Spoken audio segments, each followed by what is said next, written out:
Mas vamos colocar. E o expoente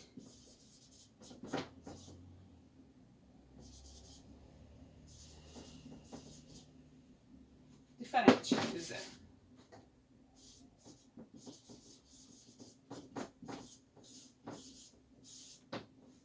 Ok? Pessoal, quando acontece de ser uma fração, você só tem que lembrar o seguinte. Primeiro, o que é uma fração, professora? Quando você tem uma estrutura desse estilo, onde tem o numerador, que é o de cima, e o denominador embaixo. Quando acontecer de ter uma fração e um expoente, pessoal, ele quer que você multiplique essa fração. No caso, ele quer que você multiplique 1/3 duas vezes. 1/3 multiplicado por 1/3. Então, vocês terão que fazer esse cálculozinho. Que é claro que vocês também viram isso ano passado, só que podem ter esquecido de repente. Então, quando eu tenho que fazer, professora, posso fazer direto? Pode, mas você, quando o expoente for aumentando, pode ser que sua dificuldade também aumente. Então, eu indico a você escrever bonitinho o número, quantas vezes o expoente estiver mandando. Você tem aí 1/3 multiplicado por 1/3. E como é que eu faço a multiplicação de frações? Só lembrar da regrinha. Eu multiplico o numerador por numerador, ou seja, o de cima multiplicado pelo de cima, e o de baixo pelo de baixo. Denominador vezes denominador. Terminou isso, acabou a questão. Então, você vai ter que fazer 1 vezes 1, que dá 1, e 3 vezes 3, 9. Acabou a conta.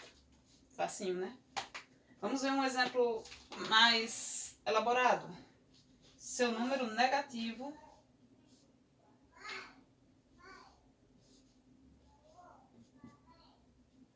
o número negativo. Então, ele quer que você multiplique o número 2 menos 2/5 3 vezes. Então, ó, menos 2/5 vezes menos 2/5 multiplicado por menos 2/5. Fazendo a minha regrinha de multiplicação de frações é numerador vezes numerador vezes numerador. Quantas vezes o numerador estiver lá, você vai multiplicando só os de cima, os de cima, os de cima. Denominador multiplicado por denominador multiplicado por denominador. Quantas vezes aparecer. Você vai fazer 2 vezes 2 vezes 2. E depois 5 vezes 5 vezes 5. Professora, mas está esquecendo do sinal, o sinal negativo. Lembre da regra da parte do exemplo anterior.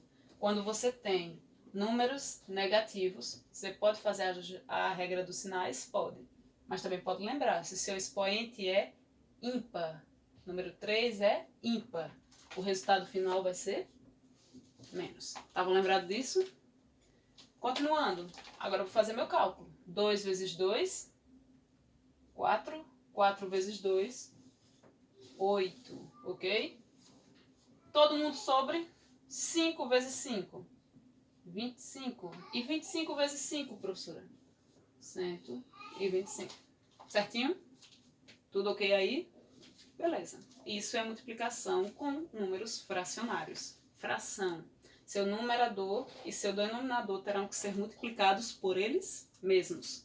Nunca cruze, aquela parte de cruzar que alguém pode lembrar aí, é na hora da divisão. Então a gente não vai trabalhar com isso agora. Potenciação é só lembrar da multiplicação.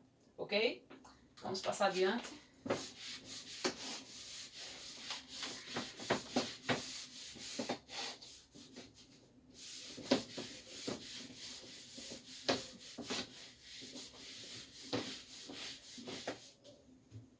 Pessoal, para finalizar nossa parte de observações hoje sobre a potenciação, teremos o último exemplo, que é quando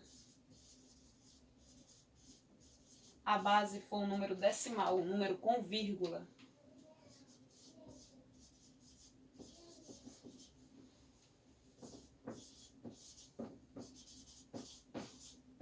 E o expoente, qual é a regra?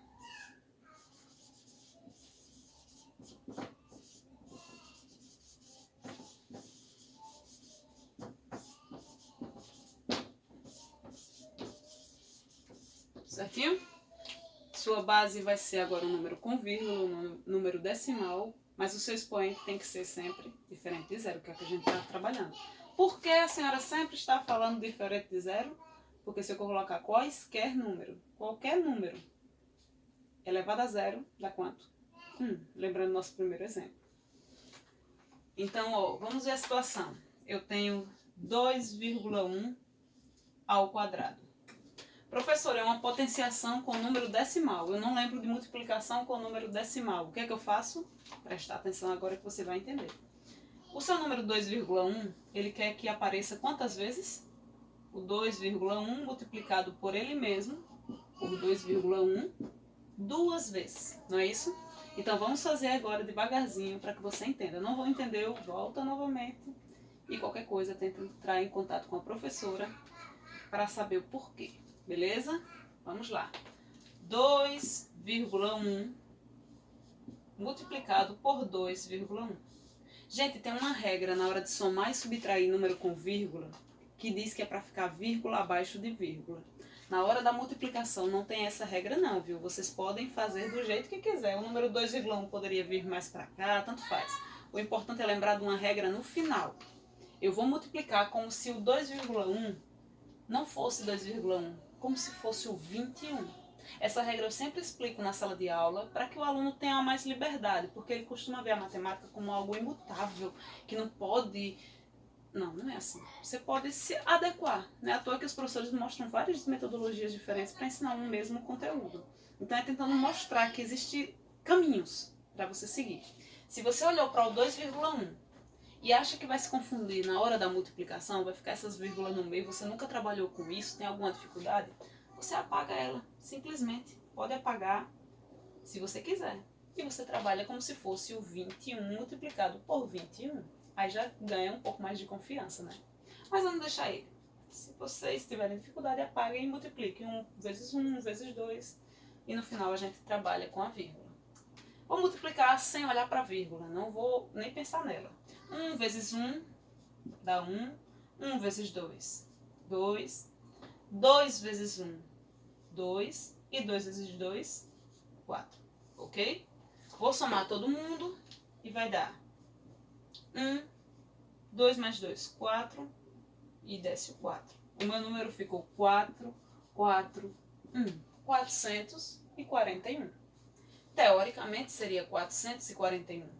Se meu número não fosse decimal, meu número não tivesse vírgula, mas ele tem.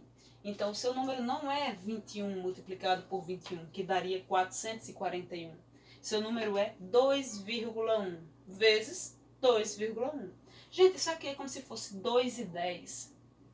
2,1, 2 reais, 2 inteiros e 1, o 0,1.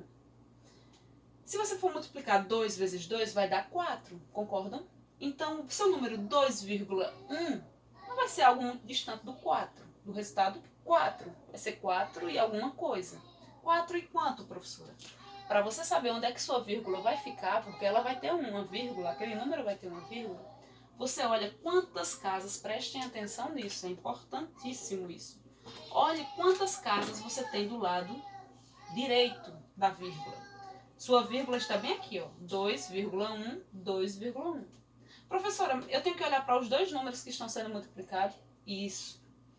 Olhe quantos números estão do lado de cá. Eu tenho esse número 1 e esse outro número 1. Eu tenho dois números, o de cima e o de baixo. Tenho dois valores. Por eu ter dois valores, eu vou fazer isso. Vou começar sempre daqui e vou dar dois pulinhos. É como se eu pulasse mesmo o número. Eu estou passando por esse, passei. E agora eu vou passar por esse e minha vírgula vai ficar exatamente aqui. Que número é esse, professora? 4,41. Ok?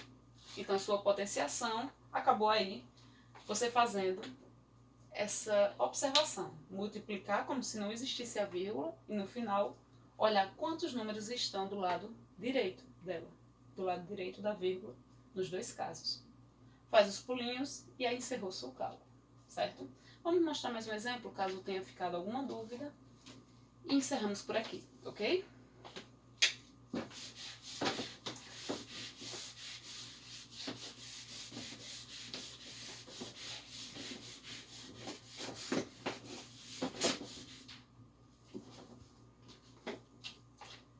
seguinte exemplo. Vou colocar número pequeno porque pode ficar um pouco confuso. Um número negativo elevado a 3 para a gente fazer esse cálculo. Primeira coisa, você tem que fazer o cálculo de menos 1/3 vezes menos 1/3 vezes menos 1/3. Gente, ó, uma dica. Você vai fazer cálculos manuais, é o que se espera na hora da prova, bem como no dia a dia. E você, além de fazer o cálculo de 1,3 multiplicado por 1,3 e logo em seguida, quando encontrar o resultado, multiplicar de novo por 1,3, esqueçam, deixe esse sinal para o final. Ou melhor, façam logo ele então, para não ter dúvida. 3 números negativos, número ímpar, 3. Então, meu resultado final vai ser o número com sinal negativo, menos, certinho? Então, eu vou deixar ele ali para eu não esquecer. Claro que a gente pode colocar aqui também a resposta, porque não vai dar. Eu coloquei um número muito largão. Deixa eu colocar aqui apertado. Menos 1/3. Menos 1/3, menos 1,3. Então, o resultado foi menos. Vamos fazer esse cálculozinho aí e a gente vai ver qual vai ser o resultado. Pessoal, a regra é, comece com esses dois, você multiplica eles dois, quando encontrar o resultado, aí o resultado vezes 1,3. Vou fazer aqui do ladinho, 1,3 e 1,3. Percebam que eu não estou usando menos 1,3, porque o menos só foi interessante na hora de eu fazer a regra de sinal que eu já fiz e encontrei. Agora eu vou me preocupar só em fazer o cálculo de vezes ou multiplicação, como a gente sabe que é o mais correto. Então lá vou eu multiplicar esses dois números. 1,3 vezes 1,3. 3 vezes 3, 9. 3 vezes 1, 3. 1 vezes 3, 3. E 1 vezes 1, 1. Somando todo mundo, 9, 6, 1. Vamos fazer aqui mesmo que vai dar, né? Você tem quantos números do lado de cada vírgula?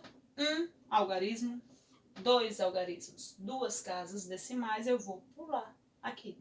Então, começando sempre daqui, 1, 2. Meu número é 1,69. Professora, acabei o cálculo? Não, aqui deu 1,69, que você agora vai multiplicar por 1,3. Então, fez o primeiro cálculo, encontrou o resultado. Vai fazer agora o próximo para finalmente encerrar seu cálculo. O que é que eu vou fazer? Meu número agora vai ser 1,69 vezes 1,3. Olha o que eu falei anteriormente. A vírgula não precisa estar abaixo da vírgula. Eu posso colocar de qualquer jeito. Eu posso também olhar para esse número como se fosse 169 e embaixo 13. Não estou olhando para a vírgula. Não me importa. Não me interessa nesse momento. Só no final, quando você encerrar tudo, é que tem que saber quantas casas eu tenho do lado direito da vírgula. Vamos começar nosso cálculo. 3 vezes 9, 27, vai 2. 3 vezes 6, 18, com mais 2, 20, mais 2. 3 vezes 1, 3, com mais 2, 5. Encerrei minha primeira etapa de cálculos. Agora eu vou passar para o meu próximo número, número 1. E lembrando que eu tenho que vir uma casa para cá, para a esquerda, né? O resultado tem que ficar aqui embaixo. Vou começar daqui. 1 vezes 9, 9. Já posso apagar aqui. 1 vezes 6, 6. E 1 vezes 1, 1. Somando todo mundo, vamos lá. 7. 0 mais 9, 9. 5 mais 6, 11. Vai 1. E 1 mais 1, 2. Acabei a conta? Pera aí, ainda não. Falta lembrar da casa decimal. Quantos números eu tenho do lado direito das vírgulas nos dois casos? 1, 2, 3. Então lá vou eu. Um pulo, outro pulo, outro pulo. Meu número final foi 2,197. Ok, pessoal? Todos entenderam? Qualquer coisinha, volta aí e ver onde foi que você não compreendeu. Pessoal, encerrado a aula, a explicação de hoje, vocês têm duas opções de resolver questões. Ou eu deixo no quadro, ou eu vou passar do livro de vocês. Eu lembro que algum dos colegas, um ou dois colegas, ficaram sem livros. Nas duas turmas, isso vale para o oitavo A e oitavo B. Perdão, acho que não. O oitavo ano só tem uma turma, né? Nono ano que tem, nono A e nono B. Então o oitavo ano só tem uma turma. Acredito que todo mundo ficou com o livro, então não teve problema de livro nesse ano, né? Porque o que é que eles vão fazer?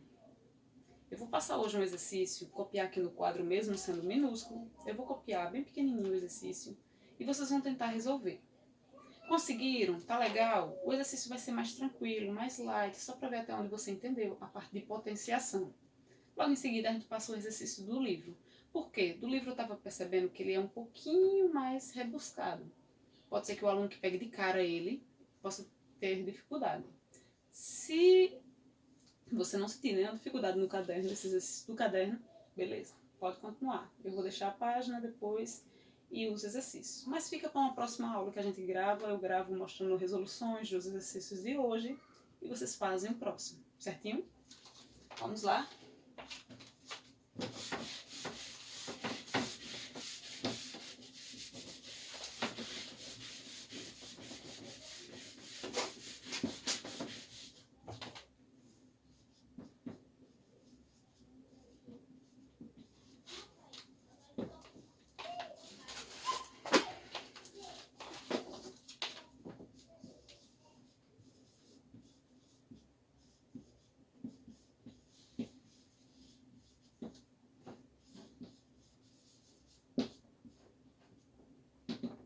Vocês vão fazer essas pequenas questões.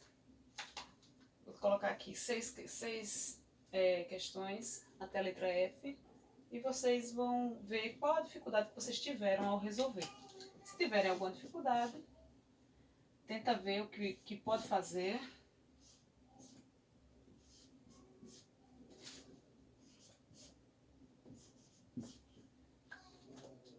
Se puderem se reunir na casa de um colega para resolver, é legal. Ó, um número negativo elevado a zero.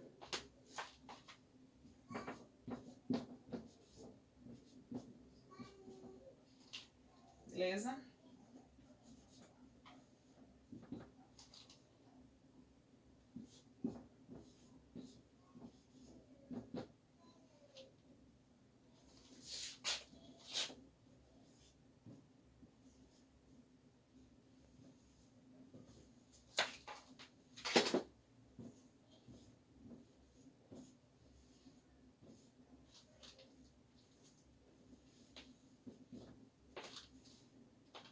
Primeira questão, viu? Vamos fazer agora a segunda questão e encerra nosso conteúdo, ou melhor, encerra nossa aula, porque o conteúdo vai ter agora na próxima aula, teremos o assunto de propriedade da potenciação.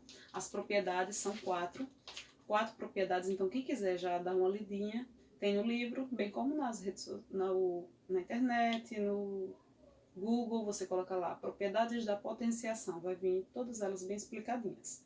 Videoaula também, vocês podem assistir videoaulas com outros professores, mas na próxima aula será o nosso conteúdo esse, de propriedades da potenciação.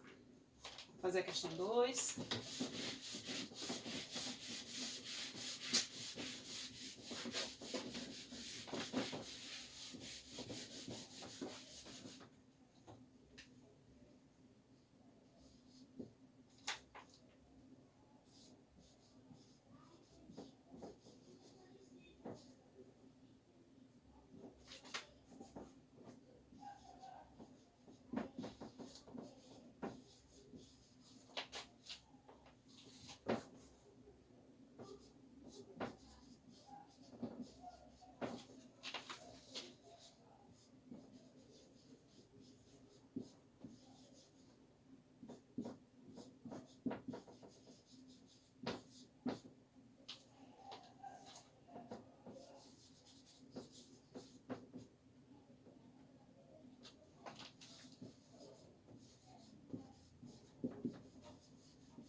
Ok, pessoal.